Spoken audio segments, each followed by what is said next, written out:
March 19 புதன் 2025. புனித மத்தேயு எழுதிய சுவிசேஷம் 1ஆம் அதிகாரம், திருவசனங்கள் 16, 18 21 மற்றும் 24 இயேசுவின் வம்சாவளி குறிப்பிடப்படுகிறது.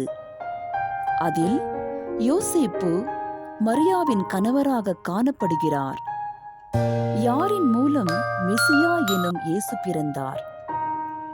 யோசேப்பிற்கு கனவில் ஒரு தூதர் தோன்றி, மரியாவின் குழந்தை தூய ஆவியால் கருவுற்றது என்று உறுதி கூறுகிறார். அவர் குழந்தையின் பெயரை இயேசு என்று அழைக்க வேண்டும் எனவும், ஏனெனில் அவர் தமது ஜனங்களை பாவத்திலிருந்து மீட்பார் எனவும் கூறுகிறார். இதனை யோசேப்பு இறைவனின் கட்டளைக்கு கீழ்ப்படிந்து செயல்படுத்துகிறார். தெய்வீக திட்டமும் மனித ஒத்துழைப்பும் யோசேப்பின் பங்கு மாட்சியின் வரலாற்றில் கடவுள் மனிதர்களின் தேர்வுகளும் கீழ்ப்படிதலின் மூலம் செயல்படுவதை காட்டுகிறது. தேவ ஆவியின் வார்த்தையில் நம்பிக்கை வைத்து பயம் இல்லாமல் இயேசுவின் திட்டத்தை ஏற்க அவர் முன்வந்தார்.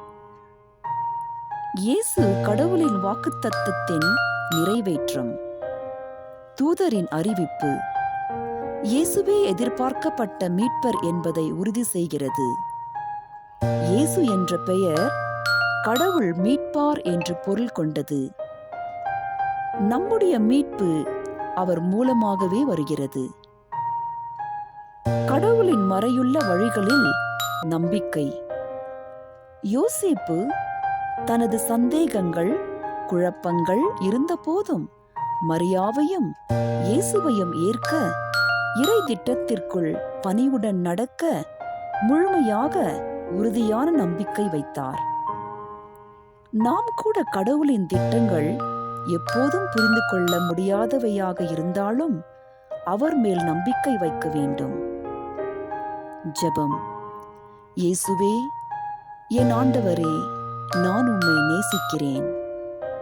யோசேப்பின் அமைதியான கீழ்ப்படுதலின் மூலம் தெரிந்து கொள்கிறேன் உமது அற்புதமான திட்டம் எப்படி செயல்படுகிறது என்று. இயேசுவே, என் மீட்பரே, உமது பெயரே கடவுள் மீட்பார் என்று அர்த்தம் தருகிறது. உம்மில் கருணையும் மாட்சியும் இணைகின்றன. இயேசுவே, என் ஆண்டவரே, யோசேப்பை போலவே நான் முழுமையாக நம்பிக்கை வைத்து நடக்க விரும்புகிறேன். எனக்கு கற்றுக்கொடும். உம்மை நம்பிக்கையுடன் பின்பற்ற, உம்மை நேசிக்க, உமக்கு கீழ்ப்படிந்திருக்க எனக்கு வரம் தாரும். ஆமேன்.